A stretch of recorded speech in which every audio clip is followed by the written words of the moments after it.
You want to hold her? What is she? What do you want? Let's see. Tickle, tickle, tickle. Tickle, tickle, tickle. She'll laugh. Okay. Then we'll go get Olivia's fruit for Ava.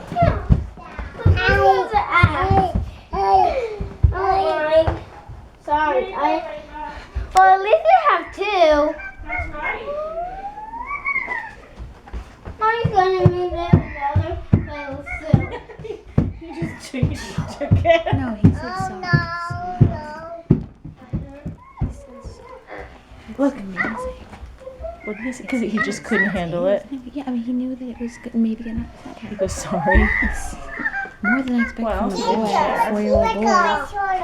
He'll share a lot, but there's certain things like monkeys are kind of off limit. It's so funny. Isn't that hilarious? Yeah, get her to look at you. You have to tickle her tummy. Tickle her tummy. Tickle, tickle, tickle, tickle. You can touch her tummy. If you touch her tummy.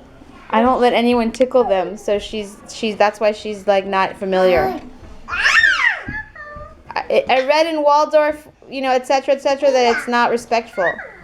Hi.